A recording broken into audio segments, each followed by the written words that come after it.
오늘부터 올해분 종합부동산세 과세가 시작됐습니다. 정부에 따르면 95만여 명의 대상에게 총 5조 7천억 원이 부과될 예정이라고 하는데요. 지난해와 비교했을 때 얼마나 늘어났는지, 증가 배경은 무엇인지 짚어보겠습니다.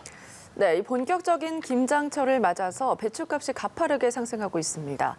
배추를 사기 위해 새벽부터 긴 줄을 서는가 하면 올해 김장을 포기하는 분들도 늘어나고 있다고 하는데요. 배추값이 왜 이렇게 오른 건지, 물가 상황은 어떤지 점검해 보겠습니다. 네, 김대호의 경제읽기 김대호 박사 자리에 있습니다. 어서 오세요. 안녕하세요. 반갑습니다. 오늘부터 종부세 고지서가 발송이 됐습니다. 기재부에서 기자회견을 하기도 했는데 얼마나 이 세금의 규모가 늘어났고 또 왜 늘어났다고 설명을 하고 있나요? 네, 우선 기재부 발표에 따르면 예. 올해 주택분 종부세를 내야 될 사람, 그러니까 곧 이 고지서는 오늘 내일 중으로 각자 집으로 도착할 텐데요. 고지서가 발송된 사람은 94만 7천 명입니다. 지난해에 비해서 무려 28만 명이 늘어났습니다. 증가율로는 42%, 그러니까 종합부동산세를 내야 되는 과세 대상자가 전년 동기 대비 42% 아주 크게 늘어났다 볼 수 있고요. 금액 면에서, 그러니까 종부세 세금 면에서는 모두 5조 7천억 원이 부과가 됐거든요. 이것은 지난해 1조 8천억에 비하면 무려 3조 9천억, 퍼센트로는 217%, 3배가 넘게 늘어난 것으로 보입니다. 그러다 보니까 일각에서는 종부세 폭탄이다, 드디어 폭탄 고지서가 나왔다, 네. 이런 얘기가 나올 정도로 이번에 종부세는 전년 동기 대비로 비했을 때 갑자기 상당히 빠르게 늘어났다, 이렇게 볼 수가 있습니다. 네, 종부세 대상자들은 이 법정 투쟁을 예고하기도 했는데 정부 입장은 국민 98%는 이와 무관하다 그런 입장을 보였거든요. 어떻게 보시는지요? 그렇습니다. 우선 종부세가 이렇게 갑자기 늘어나게 된 이유부터 살짝 짚고 넘어갔으면 싶은데요. 네. 종부세가 늘어나는 이유는 무려 4가지 요인이 동시에 같이 가세해서 상승작용을 일으키기 때문으로 볼 수가 있습니다. 첫 번째는 이제 정부의 의지에 따라서 세율을 높였죠. 종부세 최고 세율이 3%에서 6%로 2배 껑충 뛰었습니다. 세율만 뛴 게 아니라 실제로 또 주택 가격도 올랐습니다.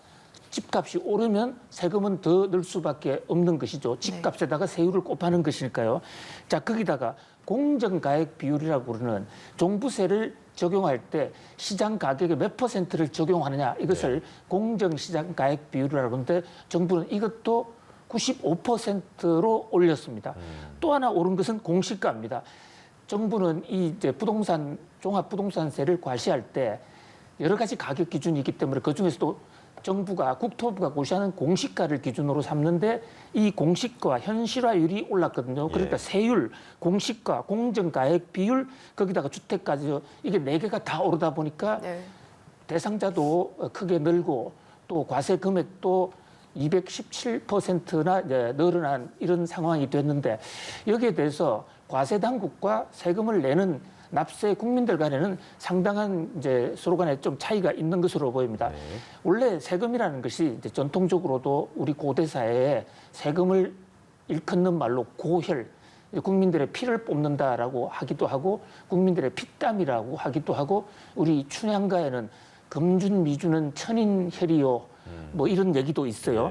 자, 그런데 이제 과세 당국 얘기는 주택 가격 안정화를 위해서 주택을 많이 보유한 사람들에게 과세하는 것은 정당하다.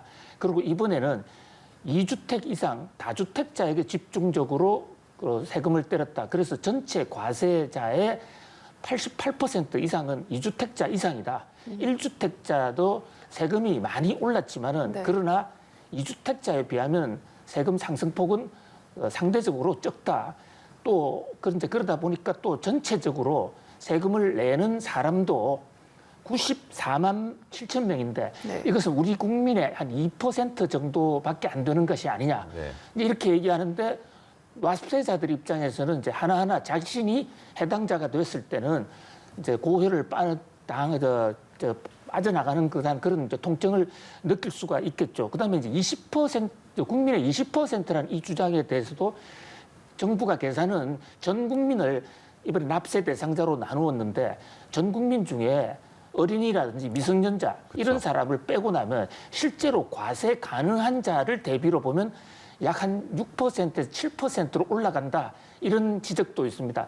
어쨌든 퍼센트가 뭐 높든 낮든 또 세금이 적든 많든 갑자기 늘어난 것에 대한 거기에 대한 좀 시중에 충격이 있는 것 같고요. 또 종부세에 대해서는 여러 가지 지금 일각에서 위헌 소송을 계속하고 있는데요. 미실현 이익이다 또는 이중과세에 어긋난다 또 헌법상 과잉금치 원칙에 어긋난다 이런 여러 가지 조항들이 있기 때문에 논란은 계속될 것으로 보입니다. 네. 예, 설왕설래가 있는 상황이고요. 정부에서는 종부세 부담이 과도하게 늘어나는 것을 막기 위해서 세부담 상한 1.5배를 적용하고 필요할 경우에 분납할 수 있도록 이렇게 했는데 좀 실효성이 있을 거라고 보시는지요? 그렇습니다. 나름대로 납세자들의 편의를 봐준 것이라고 볼 수가 있죠. 우선 분납을 적용하지 않게 되면요. 당장에 지금 종부세를 내야 되는 날짜가 12월 1일부터 15일까지거든요. 네. 자, 지금 2주택자 그래픽에 2주택자의 종부세 금액이 나오는데 뭐 3천만 원 나오는 경우도 있고 5천만 원 나오는 것도 있고 또 1억 원 뭐 강남의 두 채나 용산 강남 두 채 하면 1억 원이 훌쩍 넘어갑니다. 지금 나오는 얘는 종부세가 3천만 원이 좀 넘어가네요. 네. 3천만 원에 넘어가는 종부세를 12월 15일까지 마련하기가 그렇게 쉽지 않을 것입니다. 은행 대출도 지금 막혀 있기 때문에요. 이제 그래서 이것을 분납제로 해서 나누어 낼 수 있게 한다. 그러면 당장에 세금을 제때 못 내서 하는 미납에 따른 그 과태료는 면제를 받을 수가 있거든요. 근데 문제는 이게 지금 분납의 최장 기간이 6개월이에요. 그러니까 6개월 내에 과연 해소할 수 있겠느냐. 그런데 좀 볼멘 소리가 있고요. 또 세부담 상한선을 정부는 1.5배로 묶었다. 그러니까 전년 동기 대비 똑같은 주택에 대해서는 150% 이상은 세금이 나오지 않게 하기로 했다. 이렇게 얘기를 하지만은 이 1.5 상한선은 2주택자 이상에는 적용이 되지 않습니다. 그러니까 이것은 2주택자는 300%까지 올리는 것으로 지난번에 법이 바뀌었거든요.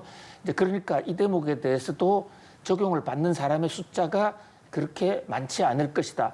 물론 나름대로 정부는 급격한 제도 변화에 따른 충격을 완화시켜 주려고 노력은 한 것으로 보입니다만은 세금을 내는 입장에서는 여러 가지로 불편을 느끼고 좀 고통을 호소할 수도 있을 것으로 보입니다. 네, 알겠습니다. 다음 주제로 살펴볼 텐데요. 이 본격적인 김장철이 시작이 됐습니다. 배추값이 근데 크게 올랐어요. 지난해와 비교했을 때 얼마나 올랐나요? 네, 지금 도매 가격 기준으로는 2배 이상 올랐고요.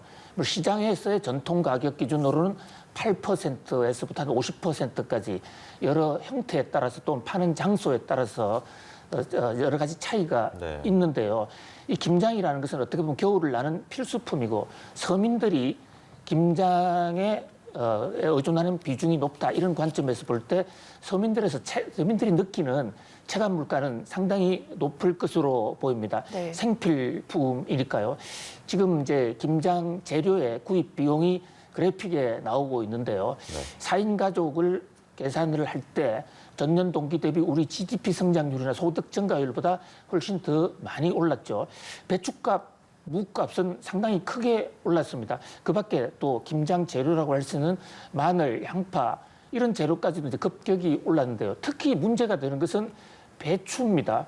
배추는 그동안에 국민식품으로 해서 저렴하게 고영양을 섭취할 수 있다 해서 상당한 인기를 끌고 국민들의 생필품으로 올라와 있는데 올해 공교롭게도 이 배추가 여러 가지 작황이 좋지를 못했어요. 이 가을에 비가 많이 오는 바람에 배추는 습기가 많으면 바로 썩어버립니다. 이런 요인들이 작용을 했고 또 최근에 이제 김장이 시작되면서 썩은 배추가 많을 것이다라는 그런 공포심 때문에 서둘러 구매하려는 이런 것 때문에 가격이 좀 앞질러서 좀 더 올라가는 그런 기현상까지 나타나고 있습니다. 예, 이 김장 비용도 그렇고 밥상 물가가 너무 올라서요. 음식점 하시는 분들 같은 경우에는 재료값이 감당이 안 될 것 같다는 생각도 들고 내년에는 비료 품귀 현상 얘기도 나와서 물가가 어떨까요? 좀 어떻습니까? 그렇습니다. 그런데 지금 우리는 물가를 높은 거, 오른 거를 이제 딱 뽑아서 보니까 모든 물가가 다 오른 것 같지만 예. 실제로 또 떨어진 물가도 적지 않습니다. 예를 들면 사과값 같은 경우는 상당히 가격 하락이 됐고요. 그러니까 결국 이제 전체 평균 물가를 의존해 봐야 되는데 평균 물가로 보면 우리가 3.6% 정도 올랐죠. 그러나 이제 생필품에 관련되는 물가가 많이 오른다. 이래서 체감 물가에 상당히 부담이 되고요. 최근에 요소수, 네. 사실 요소수가 원래 비료 만드는 거거든요. 예. 그렇기 때문에 요즘은 자동차, 경유차, 디젤차에 많이 쓰지만은 아무래도 승용차용 요소 이런 게 부족하다 보니까 비료의 생산이 좀 줄어들지 않겠냐 이런 공포가 확산되고 있기 때문에 전반적으로 가격이 올라가는 그런 어떤 이 우려가 많이 정폭이 되고 있고요. 최근에 국제적으로도 전체적인 공급망 차질 이런 것 때문에 가격이 오를 것이 아닌가라는 이런 공포가 생기면서 이 물가는 사실 오름세 심리가 굉장히 추가 상승의 핵심 동력으로 작용을 하거든요. 네. 오르다고 싶으면 사재기를 할 수밖에 없고 그렇다면 더 오르고 또 그렇다면 또 사재기를 해야 되는 악순환이 되거든요. 그런 면에서 정부가 할 수 있는 역할은 한계는 있겠지만 이런 부분에서 그 물가 오름세 심리를 차단하는 그런 조처를 좀 할 필요가 있는데 뭐 다행히 정부에서도 비축물을 좀 풀겠다 이렇게 하고 있기 때문에 급한 어떤 불은 좀 네. 끌 수 있지 않을까 이런 기대를 하고 있습니다. 네. 이 다음 이 주제도 한번 살펴볼 텐데요. 요즘에 이 지옥행으로 간다라는 말도 나오더라고요. 넷플릭스 드라마 지옥이 공개 하루 만에 세계 1위에 올랐습니다. 공개 엿새 만에 1위에 오른 오징어 게임보다는 더 빠른 속도였다면서요. 네, 저도 깜짝 놀랐어요. 밤사이에 저 넷플릭스 뉴스를 외신으로 보고 네. 저게 넷플릭스의 이 지옥이라는 프로그램이 영어로는 헬바운드로 돼 있더만요. 헬바운드요. 예, 그러니까 지옥 우리 말로 굳이 번역하면 지옥행, 네. 예, 지옥으로 간다 뭐 이런 뜻인데요. 저게 지금 넷플릭스 OTT에서 지금 드라마 부분에서 세계 1등으로 우뚝 솟았습니다. 그 동안에 이른바 이제 오징어 게임이 네. 계속 1등을 차지하고 있는데 오징어 게임을 2등으로 밀어냈거든요. 그러는 바람에 이제 1등, 2등이 다 K 컨텐츠고 10위 안에 지금 K 컨텐츠가 3건이나 올라왔어요. 특히 오징어 게임은 이 넷플릭스가 플랫폼에 올리자마자 바로 1위가 돼서 1위 등극 속도가 지금 사상 최단의 신기록을 냈거든요. 그런 면에서 더 많은 기대를 모으고 있다. 한국 콘텐츠의 힘이 정말 대단하다. 네. 이렇게 정말 자랑스럽기까지 합니다. 그러니까 이러면서 한국이 넷플릭스의 최대 효자 국가, 깐부 국가가 됐다라는 이야기가 나옵니다만 제작사에 이렇게 이해 상응하는 뭔가 리워드를 해주느냐 여기에 대해서는 좀 볼멘 소리도 좀 있는 것 같고 배분 구조가 좀 재설정돼야 된다는 목소리가 좀 있는 것 같습니다. 그렇습니다. 제가 앵커님한테 깐부가 뭐냐를 공부를 제가 아주 제대로 했는데요. 예. 깐부는 운명을 같이 하면서 서로가 서로를 도와줘야 되지 않습니까? 한쪽이 한쪽만을 이용한다면 그것은 깐부라기보다는 뭐 이용 활용 관계라고 볼 수가 있겠죠. 그런데 최근에 우리나라 K 컨텐츠와 넷플릭스의 이 관계를 보면 지옥이나 오징어 게임이 계속 1등을 하고 있지만 제주는 곰이 부르는 게 아니라 한국 K 컨텐츠가 부리고 예. 그 이득은 중국 왕스방이 아니라 넷플릭스가 가져가는 그런 좀 모양새예요. 넷플릭스는 몇 조 원 이상의 지금 매출을 올리는데 반해서 오징어 게임은 200억으로서 더 이상은 한 푼도 받지 못했거든요. 근데 이번에 아직까지 정확한 것을 발표하진 않았습니다만 지옥행이라는 저 프로그램도 현재까지 나온 얘기에 따르면 오히려 오징어 게임보다 더 적은 그래요? 150에서 200억 정도의 제작비만 받기로 했고 앞으로 흥행 결과에 따라서 잘 될 경우에 추가로 받기로 한 이런 계약은 전혀 없다. 이렇게 지금 전해지고 있거든요. 물론 그게 사실이 아니기를 간곡히 바랍니다만 그렇게 된다면 지옥행이 흥행의 대박을 쳐봤자 결국 깐부 관계가 아니라 넷플릭스만 대박을 터뜨리게 되는데 이 대목에 대해서는 넷플릭스에 우리가 온정적으로 우리 깐부로 돌아와 달라라고 부탁하는 것도 필요하지만 그것보다도 더 중요한 것은 우리 컨텐츠 산업의 비즈니스가 우리의 영화를 만드는 이 제작의 기술이라든지 또 컨텐츠 수준은 세계 최고 수준으로 올라왔지만 그것을 관리하는 컨텐츠 경영학, 컨텐츠 비즈니스는 그야말로 세계 최저 수준이 아니냐. 이를테면 우리가 계약을 할 때 상생 계약서라든지 좀 제대로 된 계약서 또 미래에 잘 됐을 때의 어떤 비례해서 같이 받을 수 있는 이런 최소한의 장치를 해놓지도 않고 그냥 넷플릭스에서 불려준다고 해서 150억 받고 모든 것을 다 내주는 그런 방식은 이제 좀 지양돼야 되지 않겠냐 그런 면에서 컨텐츠 비즈니스 사업에서도 우리 혁신과 어떤 경영 혁명이 요구된다 이렇게 생각을 해봅니다. 알겠습니다. 오늘 여기까지 들어보겠습니다. 김대호의 경제읽기 김대호 박사였습니다. 고맙습니다. 감사합니다. 고맙습니다.